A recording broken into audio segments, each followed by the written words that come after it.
Welcome inside the War Room. I'm your host, Andrew Valancourt, and we're back today for episode 47 of the Dynasty War Room podcast. On today's show, we're going to be talking about quarterbacks. So today will be the first episode in a series of shows where we discuss Dynasty startup drafts, and so we're going to have rankings for each position. Today will be quarterbacks. I have my top 24 in order with tiers, along with current startup ADP according to Dynasty Data Labs. So we're going to use that, talk about our rankings, figure out what players I am higher on and lower on compared to the market, and just do some general quarterback discussion. So before we get into that, though, as always, make sure you are following this podcast on your platform of choice. We're on everything out there: Spotify, Apple, YouTube, Amazon, you name it, we are there. So go give us a follow. You can subscribe to our YouTube channel at Dynasty War Room, and at the same handle, we are on Twitter or X, if you prefer to call it that. We're on Facebook as well. So go find us on social media. We can interact, discuss your fantasy football questions as we get into the off season here. And with that being said, let's go ahead and just jump right on into today's show and talk quarterbacks. So the way I'm going to do this, I have my top 24, like I mentioned, and I have each player broken into tier groups. So I have 6 different tiers among my top 24. I think that's an important way to do your own dynasty rankings. Group each player into a group of players that they're similar to. It helps create a bit more distinction between individual rankings because the difference between certain players may be larger or smaller compared to others. So let's kick things off with my number 1 overall quarterback, who is also my number 1 overall pick in a dynasty startup draft, and that's going to be Josh Allen, Buffalo Bills quarterback. He is 28 years old, and he's been my number 1 quarterback for a few years now. So he does everything, right? He runs the ball, he's a very effective passer, and he's really everything that you want in your QB1 in a Dynasty Superflex League. I will note that these rankings are in the context of a Superflex League. That is what I play in my Dynasty Leagues. I think that's what a lot of people do. So these are in that context. However, because we're not talking about other positions, these rankings can, of course, be used in one quarterback leagues as well. But just wanted to make that note. And Josh Allen is currently going as the number 1 pick in a startup draft. So Dynasty Data Labs, they keep track of startup ADP. And what I've done is I've taken a look at ADP data over the past month. So from the very end of December up through today's date, we're recording this on January 26th. And so this ADP is up to date with mock draft data, or not mock draft, actual drafts that have taken place over the last month.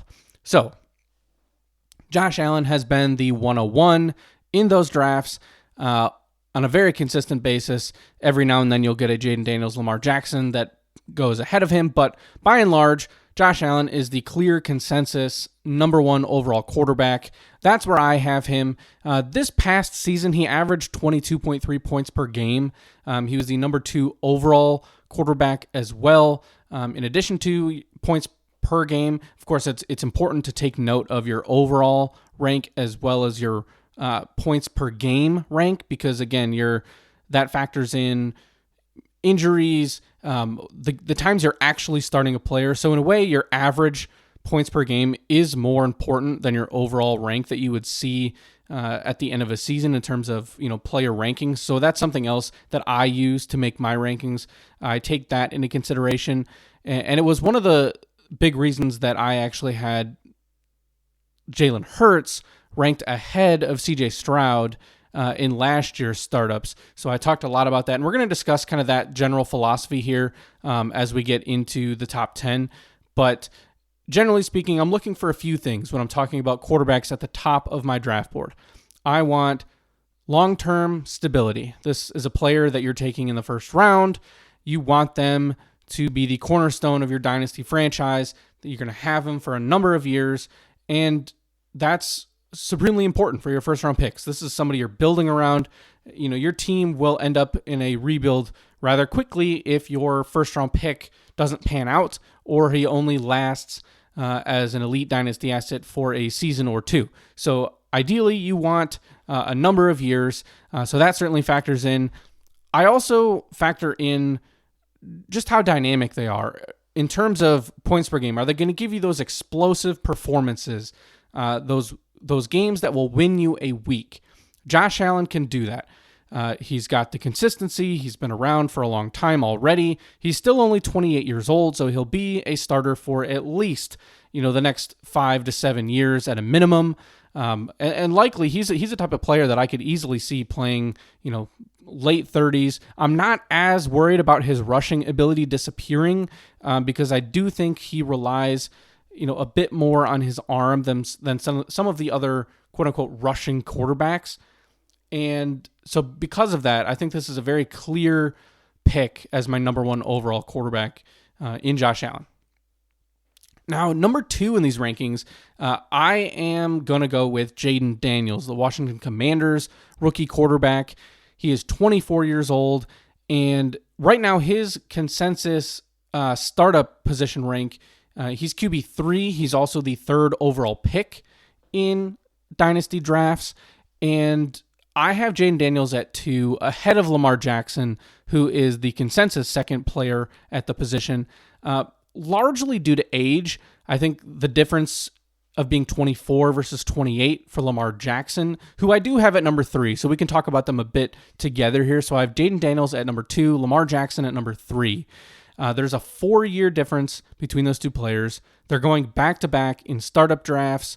Lamar Jackson has, of course, been incredible. He was number 1 in both overall points and points per game this season, averaging over 25 points per game, which is an incredible number. He was also very consistent. So if you have Lamar Jackson at number 2, I have no complaints about that. I think there's even a case to be made that he could be in the mix with Josh Allen, given his performances the past 2 years.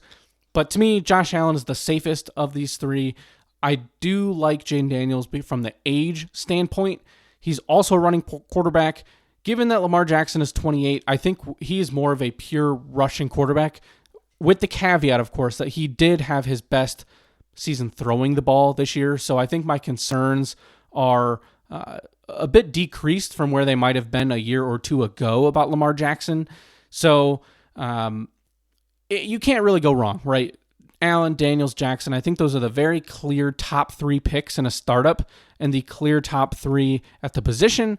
I personally would just take Daniels second, do the age factor. I think you can get more years out of him than you can Lamar Jackson. I don't know that Lamar Jackson will be an effective fantasy option 5 or 6 years from now, the way that I feel comfortable that Josh Allen will still be. But if you're talking short-term production, Lamar Jackson, certainly somebody that might project to outscore Jayden Daniels over the next season or 2. So that's where you can't really go wrong. And this comes back to the Hurts-Stroud debate that everyone had last year. So last offseason, the big question mark to a lot of people, and to me especially, was CJ Stroud was going 3rd overall in most startup drafts. He was the 3rd quarterback off the board behind Josh Allen and Patrick Mahomes.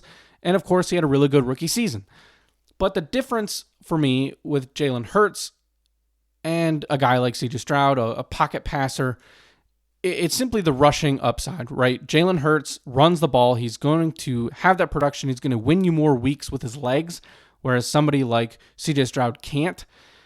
So despite Jayden Daniels going into his sophomore season, I do not have the same hesitation with him the way that I did about C.J. Stroud, because of his rushing ability. He can run the ball. He is a really effective scrambler, which is really where fantasy points are found. Obviously, designed runs are nice, but the ability to take off when a play breaks down is where a lot of those big rushing plays come from. So I think that's something that will remain there for Jayden Daniels, even if he struggles a little bit in his sophomore season as a passer. So I really like the long-term upside from Jayden Daniels. I was a bit worried about him in rookie drafts last spring because I think, to me, he was a very boom or bust type of player. But I do remember making a comment that, if he hits, he's somebody that can break fantasy football, and he's on the track to be able to do that, to be the next number 1 overall pick in a year or 2 behind Josh Allen. If Jayden Daniels has a second season that is even better than his rookie season, I have no doubt that Daniels will overtake Allen at some point in startup drafts, given that age factor. And I just feel really comfortable about Jane Daniels going into his second season. A lot different feeling for me than I had about CJ Stroud. Now, speaking of that Stroud versus Hurts debate from last year, I do have Jalen Hurts at number 4 in these rankings. So the consensus has Hurts at number 5. I have him at number 4. His startup ADP this month is at the 107. So there are a few players, obviously, that come off the board between those top 3 quarterbacks and then the next 2 quarterbacks, which in consensus rankings are Joe Burrow and then Jalen Hurts. I have them flipped. So I have Jalen Hurts at 4. I have Joe Burrow at 5. And Hurts is going at 107. Burrow is going at 105 in startups. So this to me presents a very similar question. So you're probably thinking, well, why are you spending so much time, talking about a debate from last year about Stroud versus Hurts? And to me, it's because you can make the same type of argument in terms of Burrow versus Hurts this year. Now, it's a bit of a safer discussion. I feel much, much better about Joe Burrow and his relative safety as a player and his long-term stability than somebody like CJ Stroud. Stroud, I think, got bumped up because of the age. Here, Burrow is a bit older. He's 28. Jalen Hurts is 26. Both very, very good players, right? But Joe Burrow, again, pocket passer. He's a bit mobile, but he's not going to run for a lot of yards. And that is the same reason why I have Hurts ahead of Burrow today, because I just think that Jalen Hurts is more likely to win you weeks. He is more likely to have those huge boom games. And not that Joe Burrow can't have those, because he certainly had a number of those this past season. Joe Burrow was the better fantasy quarterback in 2024. But I also think that as a pocket passer, those seasons are a little bit harder to predict than a running quarterback who is always going to have that rushing baseline. Jalen Hurts was not particularly great as a passer this season. His numbers were down from the past few seasons, but his rushing numbers were still there. He only played in 15 games, so that's why his overall point totals drop him to number 8 at the quarterback position this year. But he was number 5 in his points per game average, whereas Joe Burrow was number 3. 21 versus 21.9 between those two players. So again, very similar, but to me, I don't know if Joe Burrow is ever going to top this season. Whereas I do believe that Jalen Hurts will be able to bounce back and have a stronger season next year, the year after that. He is only 26, so I would imagine that he has at least a good, 4 to 5 year window as the locked-in starter of the Eagles. So I feel very good about Jalen Hurts, despite his limitations as a passer compared to somebody like Joe Burrow. I like those running quarterbacks in fantasy. I think that's where you can really, stand apart from your opponents. So Joe Burrow represents the final player in my top tier. So I mentioned the tier list. I have the 5 guys in tier 1 that I all view as the elite quarterbacks in fantasy football moving forward. And that's Josh Allen, Jaden Daniels, Lamar Jackson, Jalen Hurts, and Joe Burrow. So they are in a tier of their own. Next up at number 6, I have Patrick Mahomes, and he's the start of a 2-player tier. So only 2 players in tier 2. Patrick Mahomes checking in at number 6. He's 29 years old. He is the consensus number 6 quarterback off the board in startups, going at the 109. And he's had a bit of a rough 2 seasons now in terms of fantasy football. Obviously, Chiefs have been extremely successful on the field, but from a fantasy perspective, you've been left, wishing for more from Patrick Mahomes. Only averaged 17.7 points per game. That's a clear drop from that, that first group of 5. And I just don't know if he's ever going to fully return to this 20-plus point per game quarterback. They're having success in Kansas City doing what they're doing now, which is a bit more of the dink and dunk offense, relying on their defense, which is very, very good. And I just don't know that we're ever going to see Patrick Mahomes needing to air the ball out, 50 times a game to rack up those huge fantasy numbers that he, provided you a number of years back. So he has the long-term stability. He certainly can give you those big boom weeks that I talked about. You want that dynamic, impactful player. But it's really the stability and the name value that is, keeping him in the 6th spot and as a late first round pick in a startup. I don't know if I would take him at the back of the first round, to be quite honest with you. I think he's, somebody at that 1-2 turn that would make a lot of sense, but I don't know how great I would feel about taking him at the, 8th, 9th, or 10th pick in a startup draft.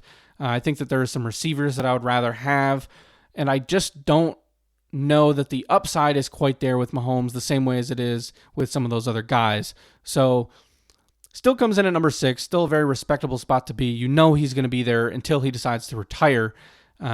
And he can give you huge fantasy numbers. It's just a matter of will he, and I'm a bit more skeptical of that. Now, the second player in this 2-player tier, and checking in at number 7, is going to be Justin Herbert, Chargers quarterback. He's 26 years old. He's the consensus number 7, which is exactly where I have him in startup rankings. And he's coming off the board at the 206.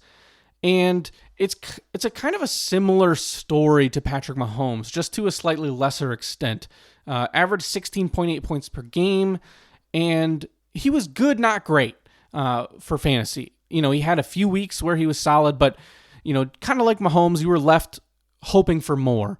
And things trended in the right direction for Herbert throughout the second half of the regular season. They threw the ball more, and then obviously things fell apart pretty badly for him in that playoff game. Threw more interceptions there than he had the whole season, which I'm sure you have heard that stat by now. But that doesn't scare me away from Herbert. I've been intrigued by him. I've been a fan of him for fantasy football for a long time.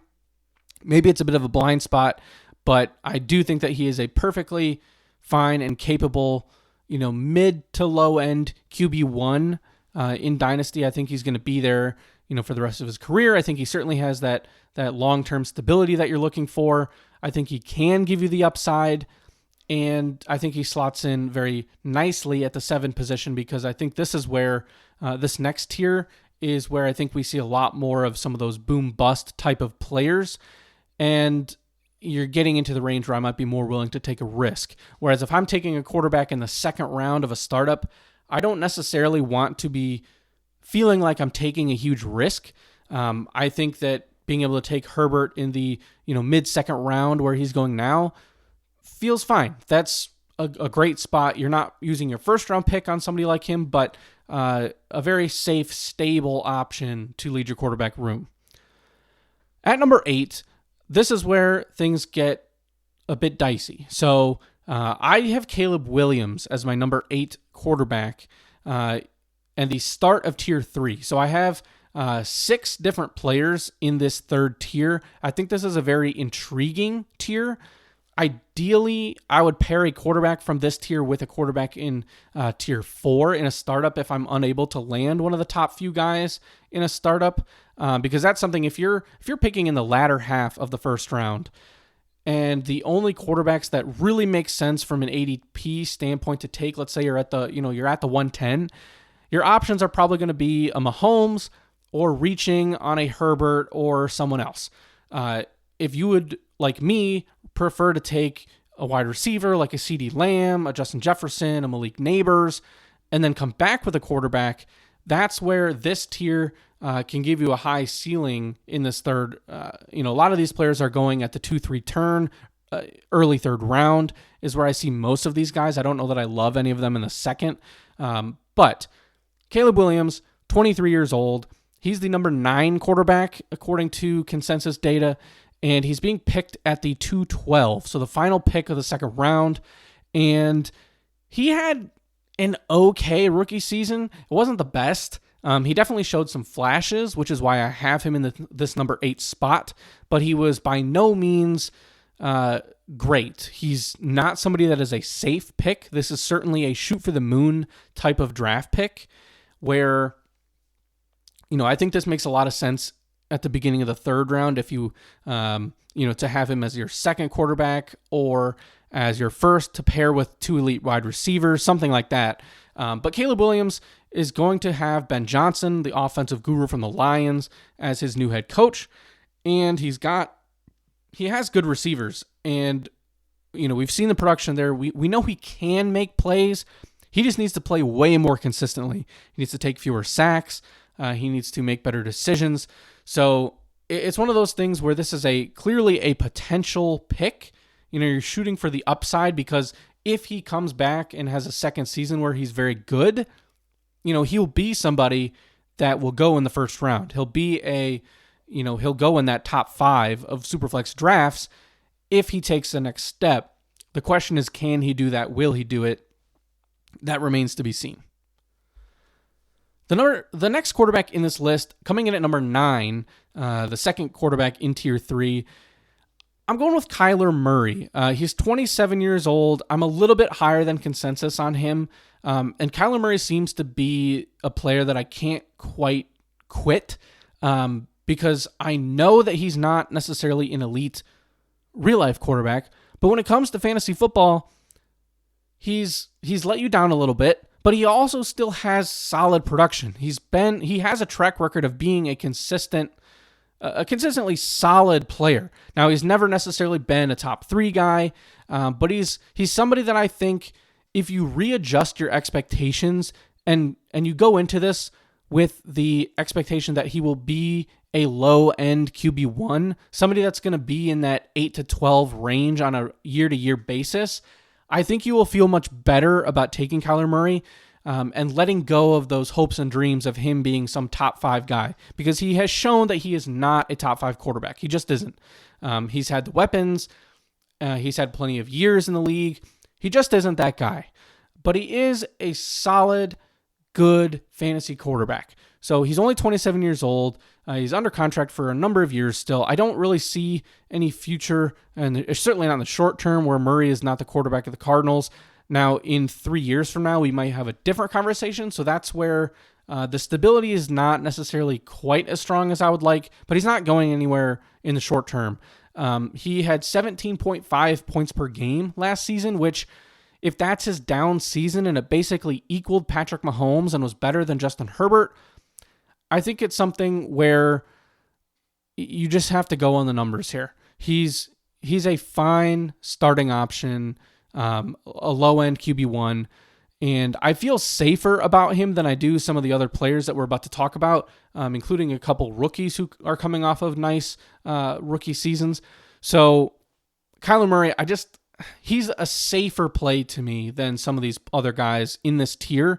And I do tend to value that security and, safety early in dynasty drafts, because I don't want to end up in a situation where my early round pick busts right away. Not that any of these guys necessarily should, but you never know.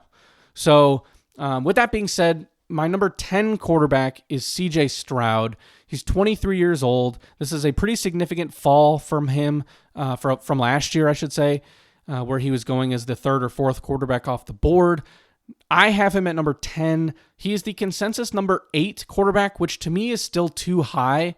I can't remember if I just said this, but Kyler Murray is the 13th quarterback from a consensus standpoint. He's going at the back of the 3rd round.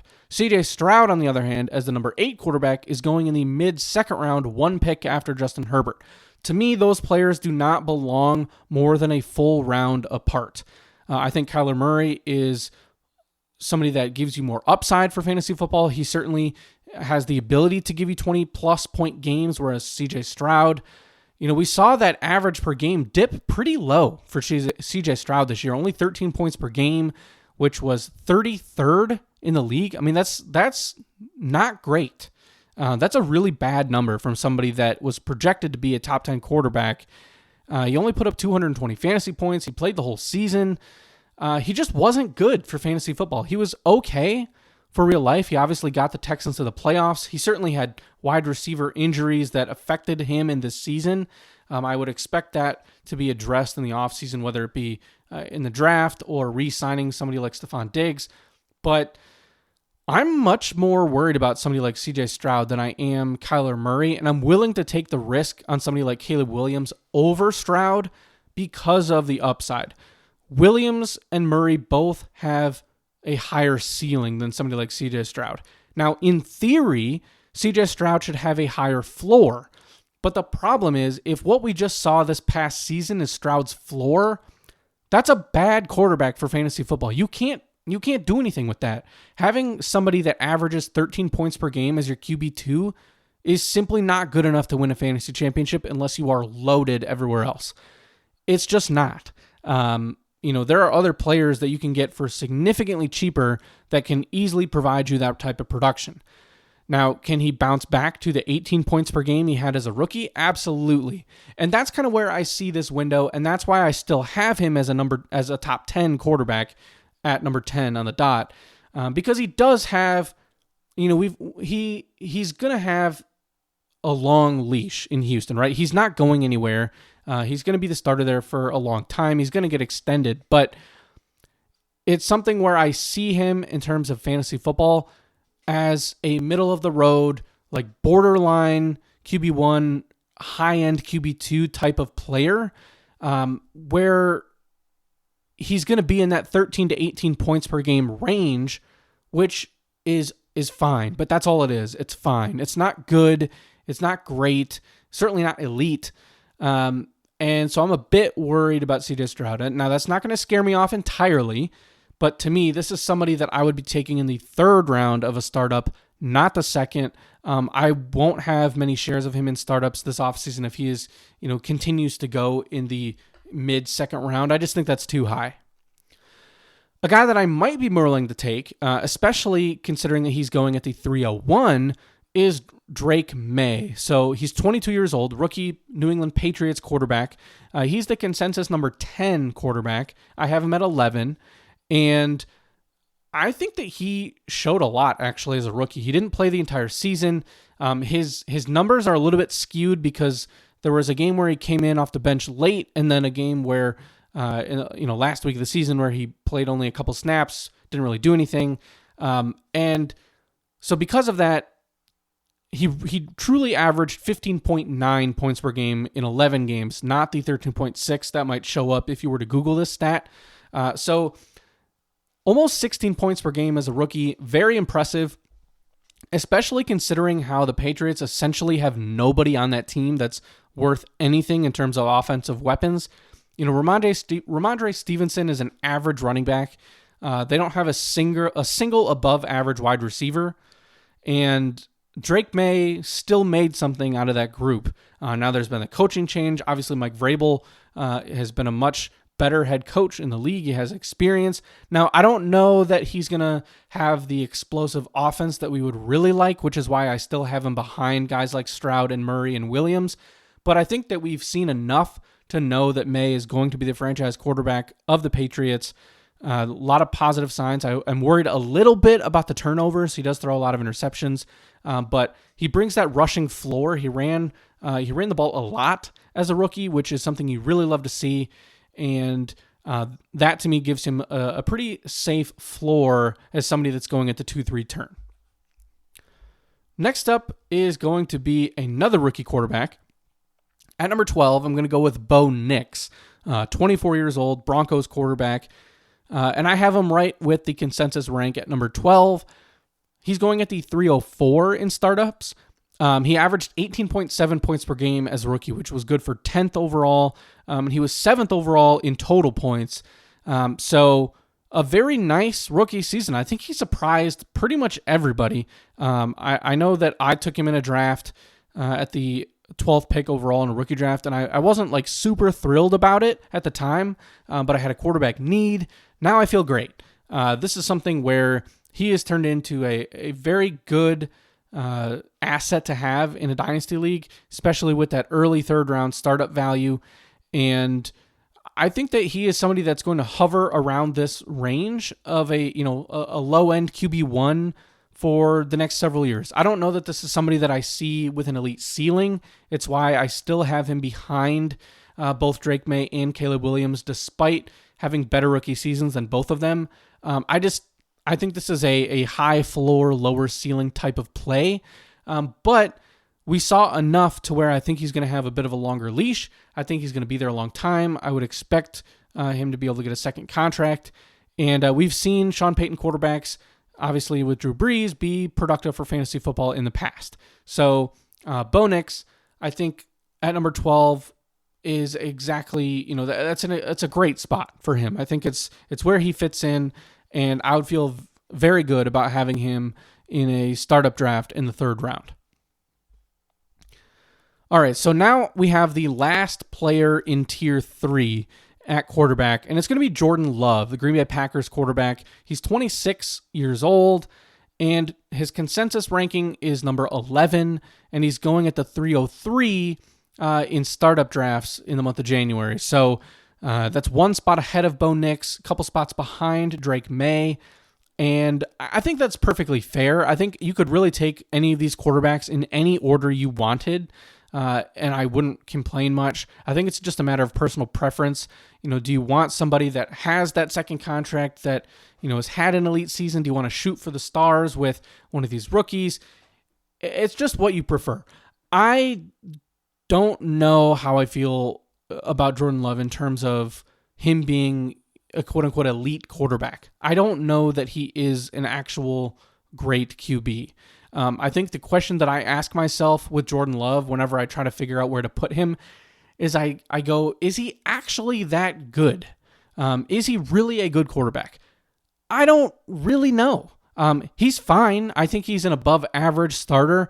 He obviously had a down year compared to 2023 when he was going higher than this in startup drafts. But I think the third round is perfectly fine for him. He did average 15.6 points per game. Not great. That's good for 19th. He was QB 17 overall. But it just wasn't a special season from Jordan Love. He let you down. He had a few nice games, of course, but he needs a receiver is really what he needs. He needs a clear number one wide receiver. It's obvious that Christian Watson, Romeo Doubs, Jaden Reed, none of them are number one wide receivers. And he needs somebody like that, I think, to catapult himself back up the list into being one of those second round startup options. Excuse me. And at age 26, this isn't something where, he's a rookie or he's only a second or third year. Yeah, he's not played a lot of football, but given the fact that he had to wait so long behind Aaron Rodgers, he doesn't even necessarily have that really young age to hold him up anymore either. So I'm sort of indifferent about Jordan Love. I probably won't end up with a ton of him, but at the third round, early third round, I would take him in the early to mid third round. I think that's a perfectly fine landing spot. Like I said, this tier of players in tier 3 from Williams, Murray, Stroud, May, Nix, and Love, all very similar players to me. You just have to weigh whether you want the safety or the boom bust, or just what you value in a quarterback for your dynasty teams. Now, this next group of players, this is probably my favorite tier of quarterbacks. So we're at number 14 overall, or 14 in terms of quarterback rankings. And this tier number 4, has 1, 2, 3, 4, 5, another 6 players. So tiers 3 and 4, some of the larger tiers. And I did mention that I like the idea of having one quarterback from tier 3, one quarterback from tier 4, because I think some of these guys in tier 3, you have the youth, you have the upside, but a little bit more of a question mark on some of those players. Whereas tier 4, with the exception of the top guy on this list, I think it's a much more stable, experienced veteran group where you're going to get some production. You just don't know how many more years you're going to get it. So with that being said, my number 14 pick is actually going to be J.J. McCarthy, Minnesota Vikings quarterback. He's 22 years old. He missed his entire rookie season due to injury. His startup position rank right now at the QB spot is 21. So I have him quite a bit higher than consensus. However, I think that's a bit slanted. So when you really dive into the numbers, the startup drafts that are being used for this data span from the end of December through January 26th. Now, overall, in that entire month span, J.J. McCarthy is being drafted at the 512. However, just in the last week or two in January, he's being drafted at the 410 and as the QB 15 off the board, which is much more in line with my ranking. It's only a one spot difference with where he is now. So I think a large part of that is obviously because of the situation with Sam Darnold. a month ago, it seemed like Sam Darnold was playing so well, he might be back in Minnesota. McCarthy could be traded. He could be given another year on the bench. It just was a little bit more up in the air with what was going to happen with J.J. McCarthy because Sam Darnold was playing so well. Now, here we are at the end of January. The Vikings are out of the playoffs. Sam Darnold just completely imploded in the last 2 games of the season against the Lions and then in the Rams in the playoffs. So, frankly, it's a pretty terrible situation for Sam Darnold. He probably lost out on millions of dollars, but it opened the door for J.J. McCarthy to be the clear starting quarterback of the Minnesota Vikings in 2025. So this ranking is with the expectation that McCarthy starts for Minnesota week 1 and he just keeps this job for the long run. I loved J.J. McCarthy as a prospect out of Michigan. I had him ranked very highly as a rookie, and I have a lot of shares of him. So again, this is something that may be similar to Kyler Murray. I can't, I'm just stuck on my player evaluation, but I think he's going to be a very good NFL quarterback. And I think being able to take somebody that has pretty significant upside in either the late 4th or early 5th round of a startup is a really good spot to be in. Because Kevin O'Connell in Minnesota, if you look at what he's done with quarterbacks over the last few seasons, nobody in the universe thought that Sam Darnold was going to turn into a Pro Bowl quarterback. And yet that's exactly what happened. Kirk Cousins had a number of impressive years in Minnesota. And while I think everyone thought, hey, this is a good quarterback, he put up elite numbers in Minnesota. And what happens? He obviously gets injured, but then he goes to Atlanta and he just stinks. So, in fact, he's not even in my top 24. Spoiler alert there, but Kirk Cousins is not in my top 24. So, here you have a top 10 pick, a first rounder, national champion, a guy that can both run the ball and is a very effective passer. And I just don't see a lot of ways that this is going to go poorly in Minnesota for J.J. McCarthy, as long as Kevin O'Connell is there. They extended him, and I just like the pairing. Obviously, you have Justin Jefferson. Jordan Addison is still there. I'm sure that they will take a running back, depending on what happens with Aaron Jones, but I think that this is a situation where in a startup draft, I am looking at this point for upside. Who is going to give me a QB1 season? Who is the opportunity to jump into the first round of a startup draft? If J.J. McCarthy goes out and puts up numbers anywhere similar to Sam Darnold, he's going to be a first round startup pick, because obviously those numbers for Sam Darnold, good enough to get him to the Pro Bowl in the NFC. It's something where it wouldn't shock me if J.J. McCarthy is able to throw for 4,000 yards and runs for 300 of his own. It's certainly on the table. I like his ability to scramble when a play breaks down. Now, he's not going to be somebody that runs the same way that Drake May or obviously Jane Daniels or even Caleb Williams will run, but he is certainly mobile. I think he gives you at least kind of like a Justin Herbert rushing floor. And so I am very intrigued by the possibility of him, hitting and being a big-time value at this point in a startup. Now, at the same time, given the injury and the fact that we haven't seen him on a field, I certainly would understand someone that has him several spots lower. Several of these names that are going to go after him, much more experienced, much more safe. If you've already taken a QB at the top of your draft, maybe you want the more safe option. If you had one of those top 5 picks and you landed an elite quarterback, say a Daniels or a Jackson, you might not want to pair that with J.J. McCarthy, given the risk that is associated with this pick. You might be more inclined to take a Purdy or a Goff or a Mayfield. But if you do not have that safer QB1 option, or you punted on QB and you're looking for a high upside later pick, J.J. McCarthy is your guy, and I am very intrigued by his future. Now, the next up on this list is going to be Brock Purdy.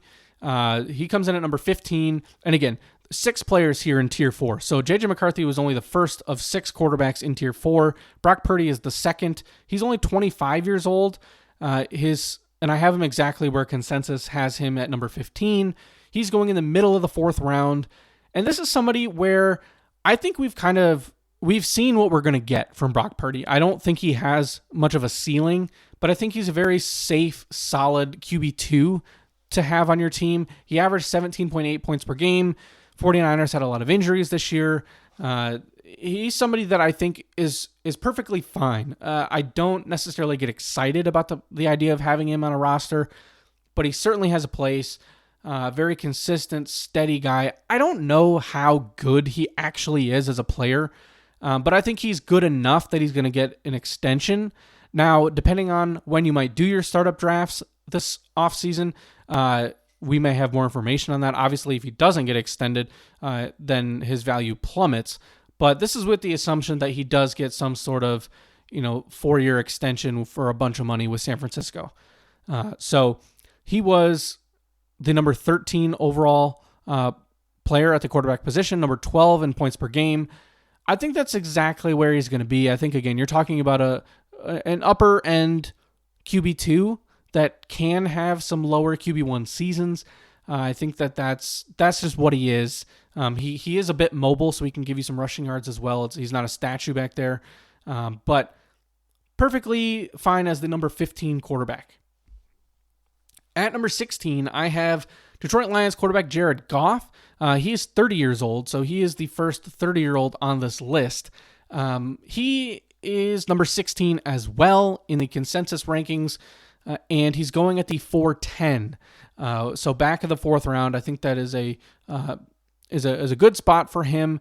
And he averaged 19.1 points per game. He was the number 9 QB in points per game, number 6 overall at the position. Now, my fear with Jared Goff is going to be the same fear that I talk about with Baker Mayfield, who is coming up here in a minute. I am fearful, that this was Jared Goff's best season. I don't know if he's going to outproduce the numbers that he had this season. He was great for fantasy for much of the year. He did have a handful of not so great games, but he also had a couple of huge just boom weeks that won you your matchup. He's losing Ben Johnson. That's going to ding his value a little bit. It's why I could see him dropping into the early part of the 5th round in startups that happen over the next month or so.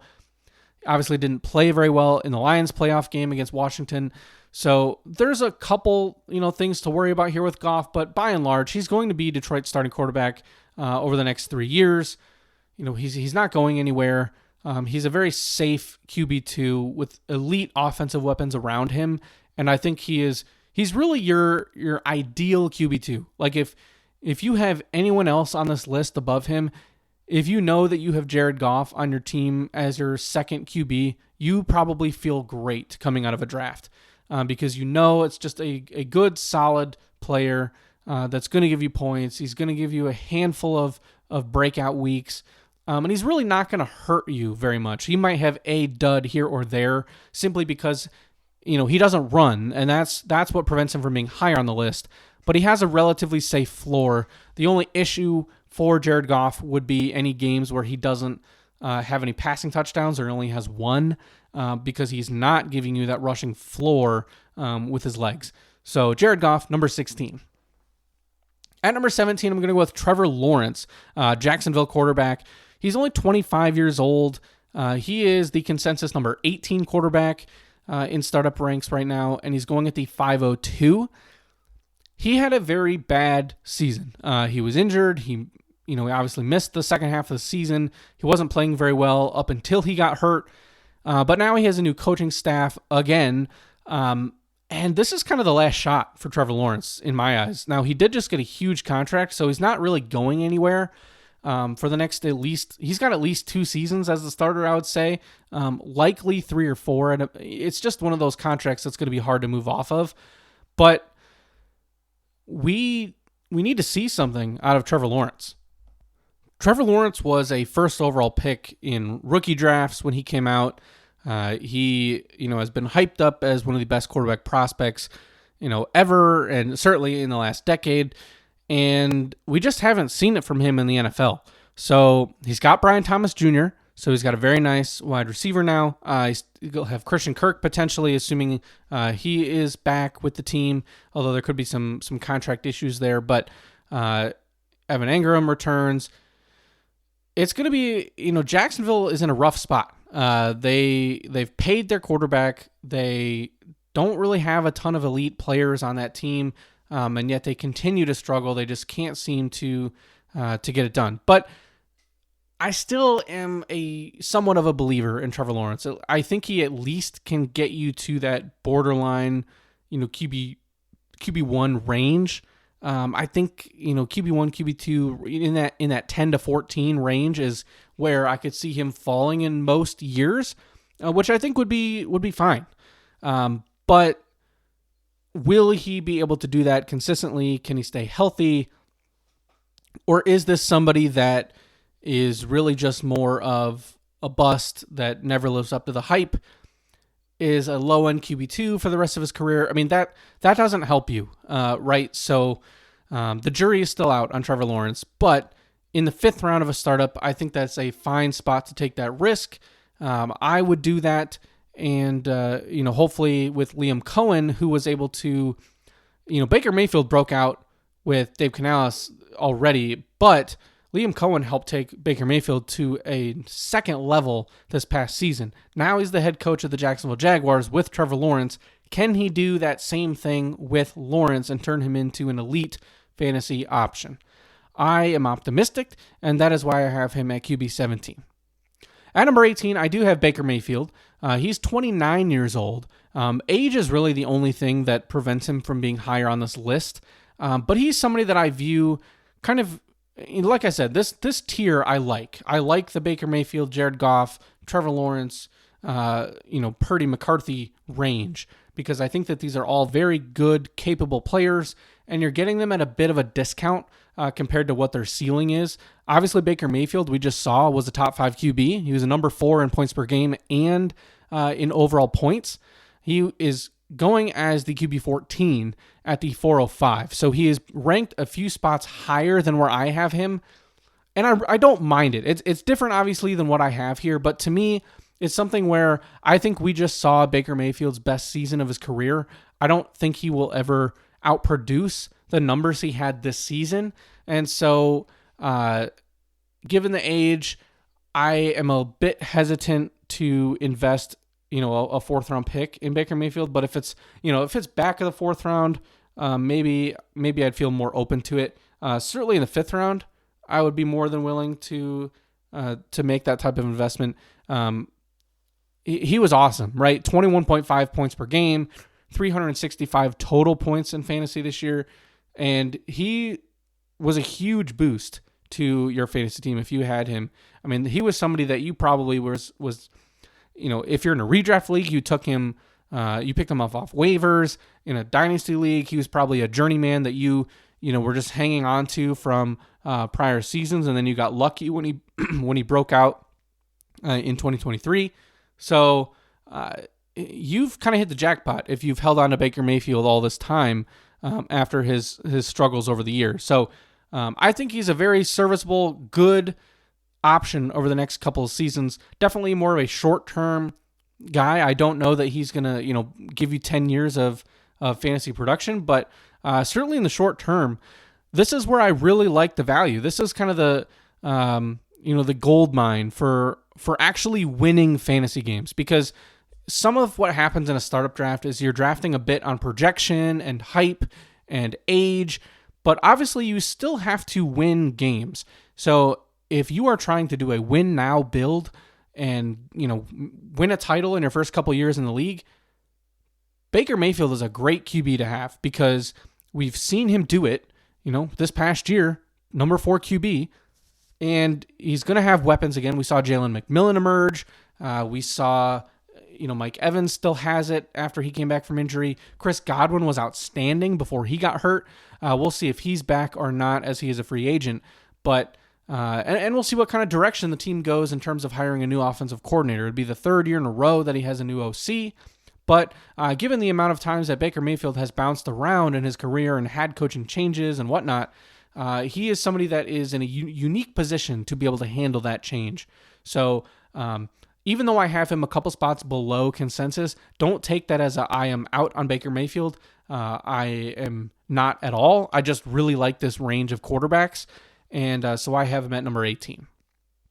Now, the last player I have in tier 4 is going to be Dak Prescott. Cowboys quarterback. He's 31 years old, coming off an injury. His current startup position ranking is 19, so same as where I have him. He's going at the 506 in startups, which I think is perfectly acceptable. He struggled this year before he got hurt. He was only averaging 14.6 points per game. It was clearly a down year for him until he got hurt. But this is someone that we've seen had some up and down seasons. He's been overall a very productive player over the years. He's had some elite seasons as well. So I'm not, too scared off by the injury. I think that if you're able to get somebody like Dak Prescott this late in the draft as QB 19 off the board, I think you'd feel pretty good about that. Mid 5th round is a very good spot to be able to land a QB that's going to start for you every single week. So obviously he's getting up there a little bit in age. He is the oldest quarterback in my top 24, but his production, he still has CeeDee Lamb, new offensive system coming in. So we'll see how that changes, although it is the OC. So maybe things won't be changing all that much. This is where we'll see how much was Mike McCarthy, how much is Brian Schottenheimer. But I'm still pretty optimistic that Dak Prescott has what it takes to be an above average starter in the league. Now, my first player in tier 5, which only has 2 players. So just like tier 2, tier 5 only has 2 players. And I'm going to kick it off with a rookie, Michael Penix Jr., Atlanta Falcons quarterback. He's 24 years old. I have him a couple spots behind consensus. He's currently going number 17 off the board at QB with the first pick in the 5th round. And we didn't get a very big sample size from Michael Penix Jr. as a rookie. However, I don't think most people expected to see him at all as a rookie.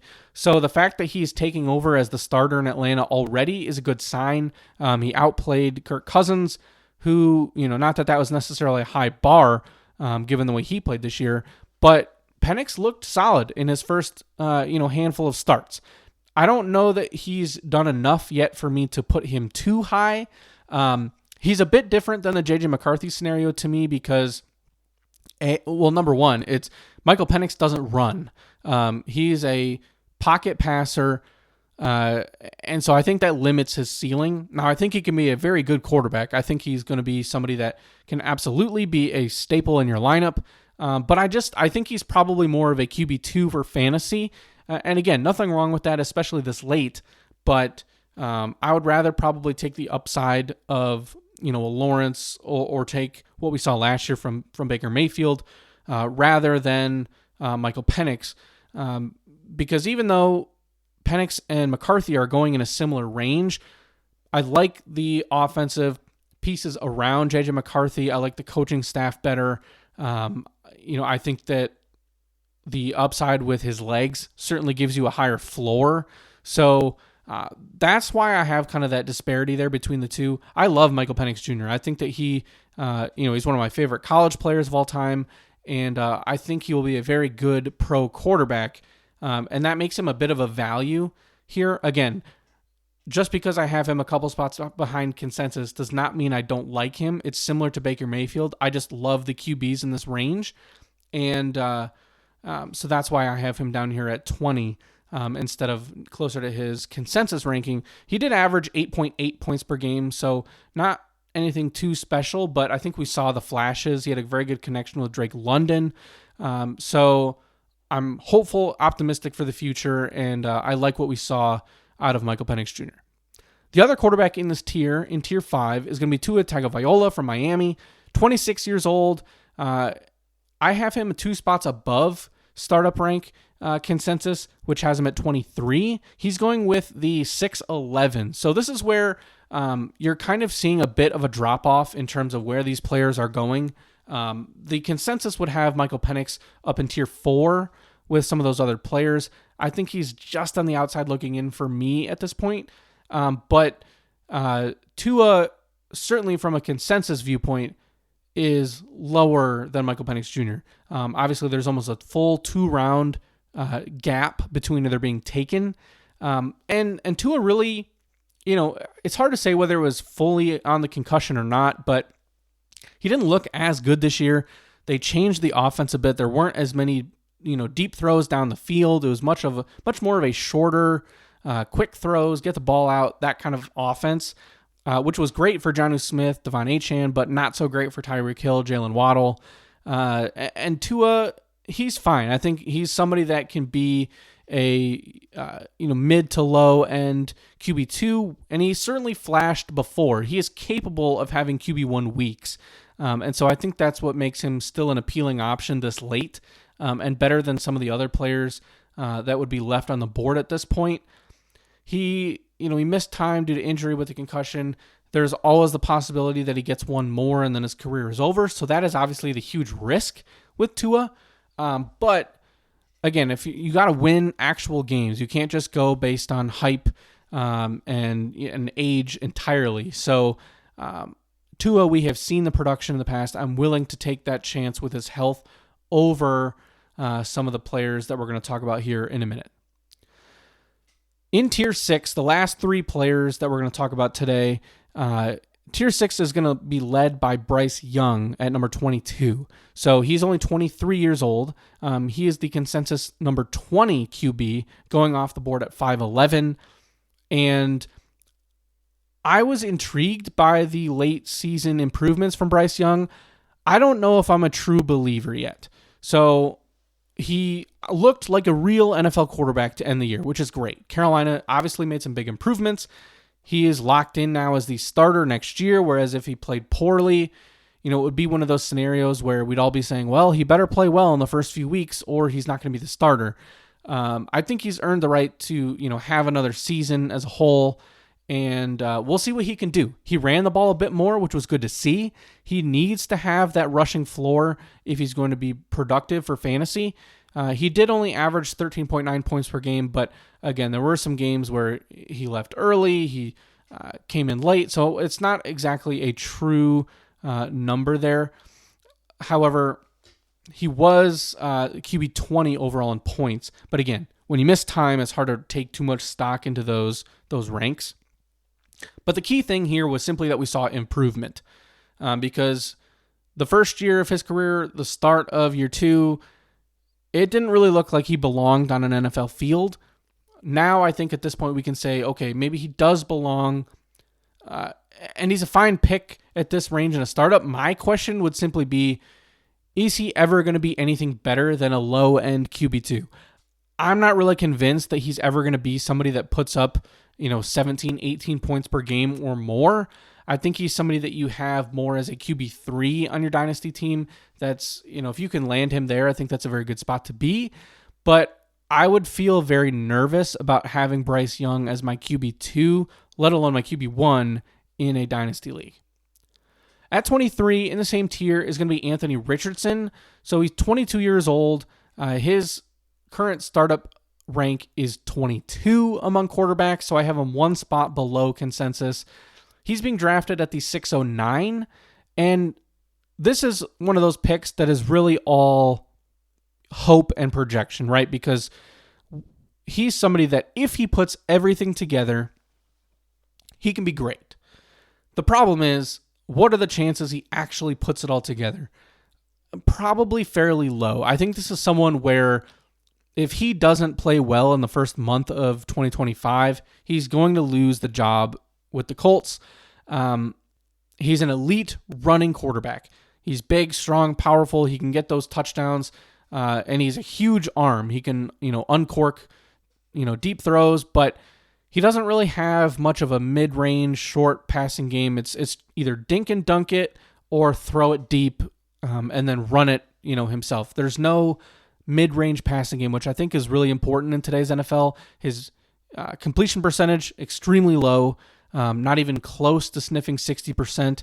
So I have a lot of concerns about his ability as a passer, and I was willing to overlook that coming into last year after his 4-game sample as a rookie, because it didn't seem to matter because he was just that good, given his athletic abilities. Now I'm not so sure. So definitely a bit skeptical. I think if you want to take him as he's a true boomer bust. There is no scenario where he just remains at a 6th round startup value. He's either going to be awesome and then shoot up to, a top 3 round startup pick that is a top 12 quarterback off the board, or he's going to be out of a job and he'll be a backup that, you're taking in the 15th round as, if somebody gets hurt, maybe he comes in for a few games. I mean, that's the swing here. There is no world where he is an average starting quarterback in the NFL. I just don't see it. He's either going to be great or he's going to be terrible. And I think that presents too much risk for me in a startup. I would largely be out on Anthony Richardson entering 2025. I'll still have a sliver of hope because, I was very high on him. I do have him in a league, but it's hard for me to fully buy in at this point. All right, so last but not least, I have Sam Darnold checking in at number 24, 27 years old, and I have him equal with the consensus rank on dynastydatalabs.com at 24. His startup ADP is 708. So we're talking, he's starting to push it in terms of one of the final starting QBs coming off the board. I think things really weaken after Darnold. After Sam Darnold, you're starting to look at guys like Stafford, Geno Smith, Russell Wilson, playing the will he come back, will he not game with guys like Aaron Rodgers. There's the whole Kirk Cousins situation. So Sam Darnold, at least at this point, still seems likely to get a starting job and sign a multi-year deal. Now, will it be a 5-year, crazy contract? No, probably not. But will he get a 2 or 3 year kind of bridge level QB contract? I think so. I think he can be that player. I think he can still be better than somebody like a Geno Smith. But it just remains to be seen what kind of situation he goes to. If he lands with a bad team, with no weapons, a poor coaching staff, whatever the situation is, more of an unstable organization, I would expect things to go rather poorly for Sam Darnold, especially now that we know he can't handle pressure. So that's going to be a problem for any team that signs him that doesn't have a good offensive line. So he was unbelievably good this year. QB 9 in overall points, QB 11 in points per game, over 18.1 per game. So very, very good. I just am very skeptical that he's going to be able to reproduce this season. I think that was his best season of his career. I don't think he stays in Minnesota. And so that's why a very risky option here at this point in the draft. Now, I don't have any more players officially ranked. I think just off the top of my head, I would probably go with Russell Wilson at 25 because it sounds like there is some movement of him heading to the Vegas Raiders to join new coach Pete Carroll, who he obviously was with for a long time. So that could be an intriguing situation there. He obviously would know that system already. So I think that would make for an intriguing late round QB option. But by and large, these are the 24 guys you're drafting as starters in Dynasty. And we will have at least 2 rookies that are taken in the first round, and they will slot in here as well. Now, that will depend entirely on landing spot. Cam Ward right now is my QB1. I think I see him slotting in, assuming he goes top 3, somewhere in... He'd probably be in that tier 4 range. I think you'd be looking at him in a similar range as a J.J. McCarthy, as a Brock Purdy, Trevor Lawrence, Jared Goff, Baker Mayfield. Somewhere in that range is probably where I would have Cam Ward. And then Shedeur Sanders, who is QB2 in this draft, it seems like at this point. I don't know that I love Shedeur Sanders, but I think he was probably that would fit in more at the back of tier 4, maybe in tier 5. I think he fits more in the Dak Prescott range, Michael Penix Jr., somewhere in that range for Shedeur Sanders. So if you needed a QB, hopefully you took one in last year's draft because that was a very, very good class. If you need one this year in the rookie class, you might be out of luck, but we'll see what happens. So there you have it. There's my top 24 Dynasty startup QB rankings To run through the list, Josh Allen at 1, followed by Jaden Daniels, Lamar Jackson, Jalen Hurts, Joe Burrow, Patrick Mahomes, Justin Herbert, Caleb Williams, Kyler Murray, and CJ Stroud, and that's the top 10.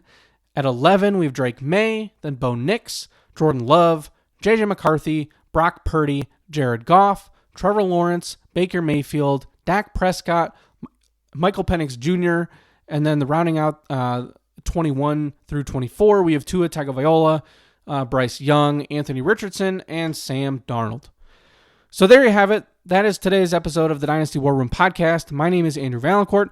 Thank you so much for tuning in and listening. Again, don't forget to follow this show, give it a like, go subscribe on YouTube, and we will see you all next week. Thank you so much.